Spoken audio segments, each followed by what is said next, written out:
Hey folks, my name's Kevin, and it's time for a little bit more talking head style knife nerdery. I haven't filmed one of these face shot ones in a while. They're a little bit harder to frame. I can't see what I'm filming and stuff like that, but I like to do them for unboxings, especially if it's a knife that I think I probably will have a strong reaction to, and what's in here is pretty darn cool. And I'm about to ramble, so feel free to skip ahead. There will be a marker down below if you want to get to the point where you finally can see the knife on screen. Don't worry, won't be offended, in large part because I won't know you did it, but I wouldn't care anyway.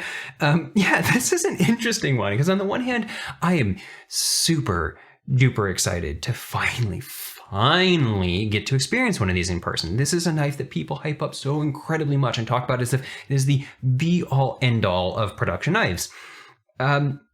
On the other hand, I feel like I should be a lot more excited than I actually am, because for a lot of people, so this is a Koenig Arius. You already know that. You've clicked on the video. And for a lot of people, that is the ultimate grail knife. And or it's either that or it's like something that they have in their collection already, and it is by far their number one knife of all time. And the thing is I just so wholeheartedly assume this knife is too big for me that it's hard. I just feel pretty darn confident it's not going to be a me knife purely from size alone. It's 3.5 inches. It's like roughly 4 ounces, maybe even more. I don't remember. It's like 0.15 blade stock. It's just like a bigger kind of knife, and it's also a knife that it's like wide, and so it kind of carries kind of big compared to the things I'm in. And that's the other thing is it's not that it's like a weird looking knife, it's just a very specific looking knife. It has very iconic, dramatic curves to it. And my personal aesthetic tends to lean pretty hard in the very sleek, minimalist, more like quiet carry Ray Laconico style. And so the other thing is it's just not the most me knife of all time. But I'm still so incredibly excited to finally get to experience one of these. And the last thing I want to say while I'm still rambling here is just a huge thanks to my friend Noah. I bought this off of him. He managed to pick one of these up. These are pretty hard to come by, so that's huge thanks. But he picked one of these up and said it was too big for him and offered it up to me. And that's another pretty good indicator that's going to be too big for me too. But anyway, thank you, Noah. So let's finally open this up. To open it up, I'm going to use another knife that people often equate to saying looks similar to the Arius, and that is my... Am I showing this enough times? I don't know. This is my Lift Concepts Avant. This is one of the people that raves constantly about the Arius in my life is Jake. So anyway, let's use it. And let's finally... Oh, by the way, do you think Noah used enough tape? Okay, let's get in here. Okay, what we got going inside? Oh my god, that's a lot of tape. I love this also. He mentioned this. There's an entire, completely empty priority mailbox just taking up space, because what else are you supposed to do? Wow, you wrapped this. Let's get this back out. I'm going to reuse all of these paper towels because they are in perfect, pristine condition. And finally, we have the box. Now, if you follow these, you obviously have seen this box before. It's a pretty recognizable box. It's got a magnetic front on one of these. That's the front. It just feels satisfying. And what do we have inside? Okay, first things first, we have a COA, and this is brand spanking new, March 15th, and it is the very beginning of April right now when I'm filming this. So this is just off the maker's benches, I guess. M390 burnished with /PF. I don't know what that stands for. I'm a bad Arius owner for not knowing what that stands for. Next, we have a... whatever these are called, cleaning cloth thing. Somewhere it's going to say Koenig right there. That's fun. And finally, ta-da! This is funny because this whole like covering my face so it doesn't autofocus on me and showing it to the camera things means that you guys are seeing this and I'm not. And so, does it look cool? Do you like it? Okay, I can finally look at it. Oh, wow. Okay. You know, it's a big knife for me. How's the detent in this? That is strong and very crisp. Okay, let's try this. Okay, yeah, that was very, very fun. Okay.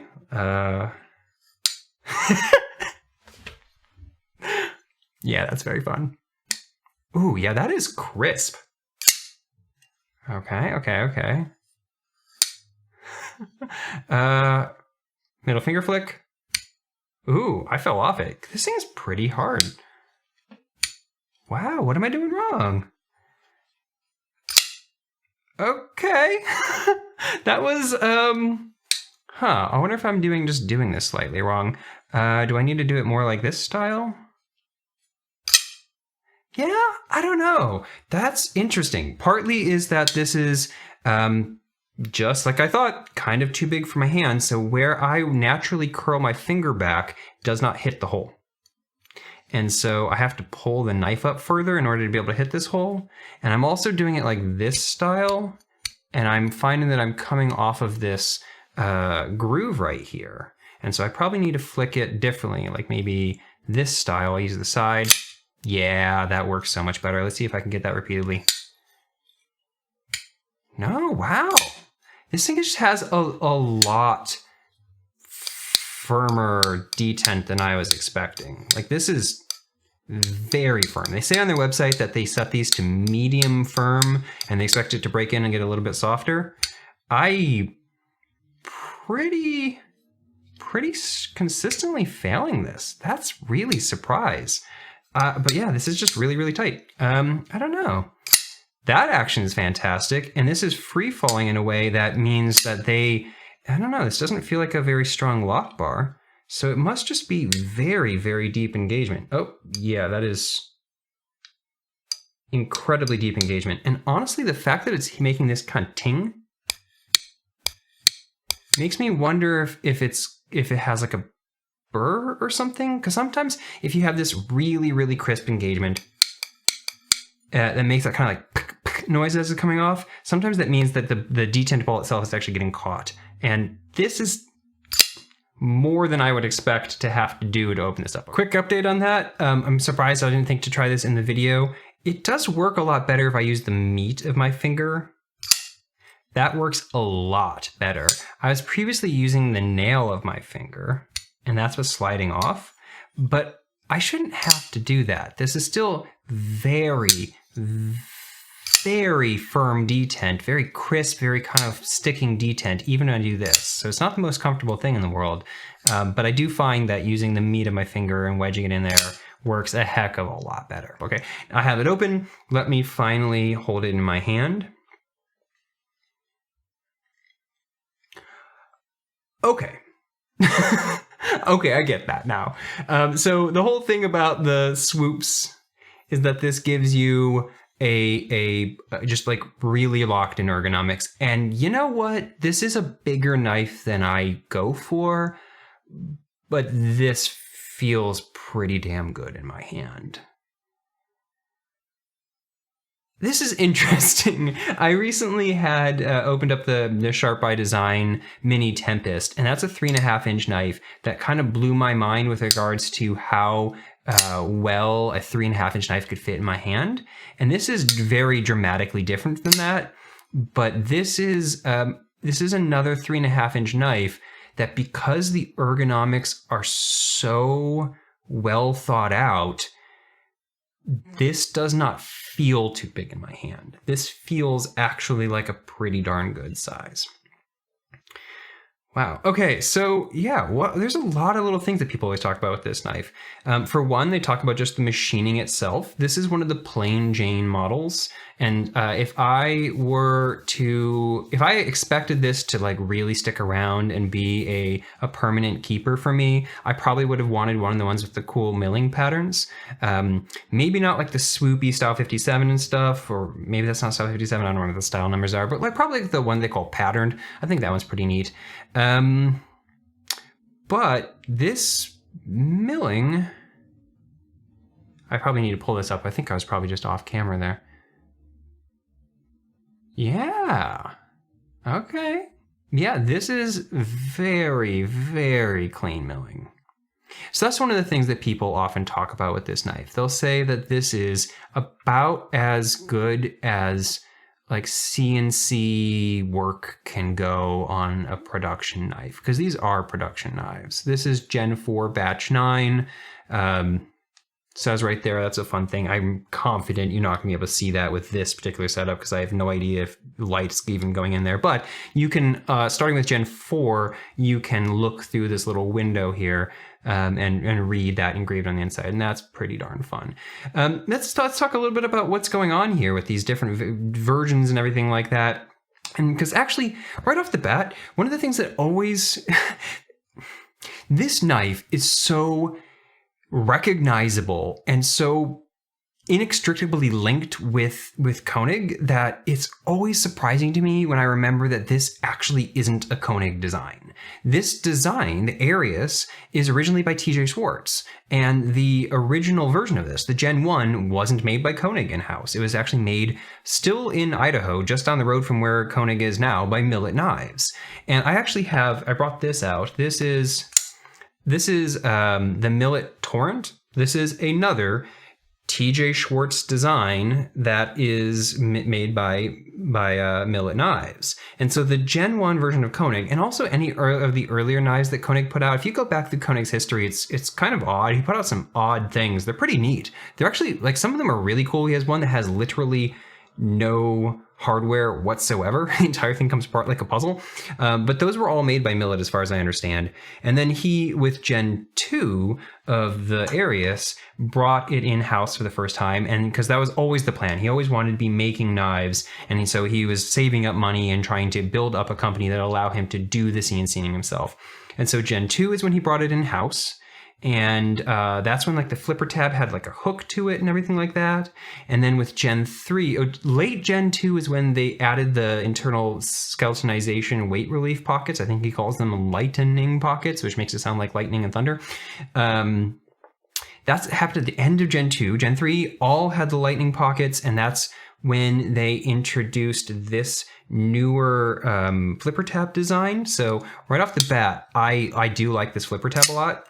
And I'm so glad I waited for one of the versions that has this, because the old one has the hook, which is much more similar to something like you'd find in like a Hinderer or something. And I just do not love those pointy hook ones. This with the jimping there does allow you to do a light switch if you pull back. But the bigger thing is that you can just push button down on that, and that works flawlessly. So I'm very glad I got that. The big thing though, so I was looking around because I knew I wanted to try one of these eventually.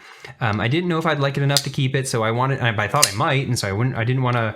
I wanted to make sure that if I did buy one, that it'd be a version that I would be happy with. That's another reason why I ended up getting one without any anno, because I don't personally love anno on things like clips and hardware and stuff like that. And he does have Timascus versions of clips and whatever, but I personally don't want the backspacer and everything to be blue. So I'm one of the reasons why I went for this one is because it is like legit plain Jane. That's just more my speed. But the other reason is I wanted a Gen 4 rather than a Gen 3 is because the big difference between Gen 4 and Gen 3 is this. And what he did is he thinned out this lock bar, which makes it easier to give you less places with your hand to press that might accidentally press on the lock bar itself. But it also moved the lock face itself up further. And the other big thing is that it moved the detent ball up much closer to the pivot. And so he attributes that to why it's able to do that. And I haven't looked at where this actually is. Yeah, okay, so the approach they're going is the kind of thing where the detent ball is really, really close into the pivot. That's a different way. Oftentimes, I talk about how on knives, if you move the detent ball as far out as possible, then you can make the lock bar as light as possible. But that tends to work better on liner locks, or because on frame locks, there's so much pressure, so easy to put pressure from your hand that in order to make that whole thing work, you have to have a really deep engagement, all that kind of fun stuff. The other way you can do it is something that you don't see as often, but you'll see it on sometimes like Shirogorov knives. They tend to put the detent ball as far in and high up as possible. And what they're basically doing is making the lever arm distance very, very small. And so when the knife is closing and that detent ball is rubbing on the blade, the distance that it has in terms of lever arm is so incredibly small compared to the distance that the blade has, that you get also free flow action. I actually technically still have this. Sorry, Kevin. But this is the variant PE, and this is the kind of extreme version of that. This is such a light blade and such a strong lock bar that I was blown away that it's so incredibly low friction and slow, so incredibly easy to close this. And it's entirely because this recessed lock bar thing here means they're able to put the detent ball right there. It's bonkers. No other knife is doing that. But back to this. That is what they attribute to why it's able to do that. And it makes sense to me. And boy, does it. That is a very satisfying action. The sounds on this are intense. It has this really nice, thick thwack sound the entire way. Some knives go like whunk, and some knives go shing, and this one goes thunk. That's very fun. I do quite love the sound of that, but I still can't get over the fact that this is as firm as it is, and the fact that I can maybe it's starting to break in. I really genuinely think there might have been a burr. There really might, or maybe just some. Yeah, this is practically locking up. I wonder what's up with that. I'll take this apart, I guess. I don't know. Since it's not, I'm pretty sure it's just too big of a knife for me. Maybe I won't take it apart, because maybe it'd be easier to resell it if it's truly new in box still. But I don't know. I'm just also really tempted to see what's going on inside, although I don't think there's anything particularly crazy. That's another one of the differences through generations.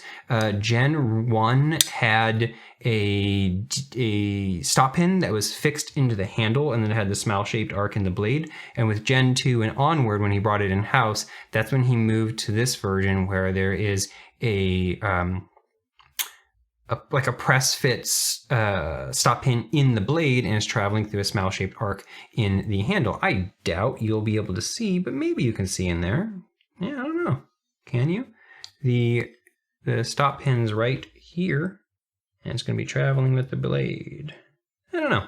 Anyway, there's not any, as far as I can see, there's not anything else really crazy going on inside, except for the fact that my God, that is skeletonized. So this is a big knife, but that's another thing. I said I thought it was going to be kind of heavy for me, this is the kind of knife that has heft. As I move my hand around, I feel it. But they skeletize this so much that a knife this big is still pretty darn light. This does not feel heavy. It just feels like it has weight. And the other thing is that the width here and the way this is distributing in my hand, it definitely feels balanced in a way that I get why people are excited about that. Where is my balance point on this? It's right there. Yeah, right about there. I would love to see it a little bit further forward, right about there, but that's actually not bad at all. And the fact that this spreads out here, let me think. Yeah, this feels really, really nicely balanced in my hand. I don't know, maybe I would actually be able to use this. Let me try in some other grips. Okay, so putting my finger up on here, this part here curls into my hand in a really nice way. And I'm putting my finger right there. Yeah, I like that. That's nice. The other thing I like about this is that the pivot here has a very clear, distinct shape to it. So this internal kind of cavern or cratery shape to it means that in a pinch grip, I have a very good indexing point for my thumb to kind of lock into. I always love that on knives when I can tell that I'm in the right spot immediately and there's something for my thumb to press into. Let me try, what other grips would I actually realistically use this in? Maybe that, maybe that. I love this, I do. This is a very subtle thumb ramp. It's more subtle than on Jake's knife. Jake's knife is a little bit more, meaningfully more pronounced of a thumb ramp. And I think this thumb ramp is a pretty good me level. Like it's enough that I I feel very like secure right here, but it's not overly dramatic and swooped up. I love that there's no jimping up there. This is a knife that does not need jimping. My hand is so locked into this ergonomic shape that I definitely don't feel like I need jimping. What other things? Oh, that's cool. Huh. So the surface along the top here is a different finish than the other parts of the blade. So I don't really know what he calls the blade finish that he uses. Like, I don't know what like the terminology is for this, but it has this kind of hazy, kind of soft glow. You can still see the grind lines, but still there. And then there's what appears to be basically like a very kind of rough hand satiny flats. I don't know what he calls any of these, but the blade finish along the top appears to be like a blasted finish. It's totally matte. And what's neat, the reason why I think that's a cool aesthetic is because that matches the handle. And so if you're looking at this, I don't know how well this is going to come across in video, but if you're looking at this across the top, there is like a uniform matte kind of tone that makes the blade, made out of a totally different material, match pretty good to the handle made out of titanium. So like, that's pretty darn neat. I like that. It does, however, make this stand out a little bit more. Maybe, I mean, honestly, I don't mind it. These things are like little pops of bright in comparison. And like I said, these are anodized. That's the other thing is in version, I think version 3 is when this became titanium and made it so that you could anodize that as well. And so those are when you start seeing the pop of blue there, and there. But again, I like the plain sterile gray. I think I'm going to have to play for a while and figure out why I keep doing this, why this is so tight, because I can get it to work if I hold it in a very specific way, but I've never heard anyone else talk about that. That's just to the point where it makes it feel a little bit odd. But for the flipper, it does make it fantastic. I love the sounds of that. That's so good. The sounds of that are really good. And that action is really, really good. I don't know. Okay, I'm rambling at this point. It might stick around long enough for me to do a full small details review. I might choose to do that. I might choose to take it apart. I might move this along. I don't know. This is definitely something I'm going to spend enough time looking closely at to make a very careful decision on, because this is a very cool knife. But I do immediately know that this is much bigger than I normally go for. And it's just, I don't know. I'm still kind of feeling like it probably won't stick around for me, but I'm super glad that I finally got to check it out. This is just a very neat thing. Okay, thank you guys for watching. Thank you, Noah, for sending this my way, / I guess letting me buy it off you. And yeah, I've said several times that I might sell this. Please, before you message, check down below, because if I do sell this, I'll definitely update this video and say that it's sold or not. And so we can save everyone some time. But I also might just keep it. That's the other thing. Oh, before I completely end, I will say I really like what they did with the jimping here. One of the evolutionary changes is that they made this jimping significantly less sharp. It's progressed less and less sharp with each iteration. The Gen 2 was pretty sharp, the Gen 3 was less sharp, and this one is the least sharp of all of them. And this is a kind of jimping that I quite like, because it is very shallow yet crisp, and so it is not hurtful at all. It doesn't scratch or scrape or jag on my finger at all, but it does give me grip. Love it. Anyway, okay. Enough rambling. Thanks for watching, and I'll catch you guys next time. Bye.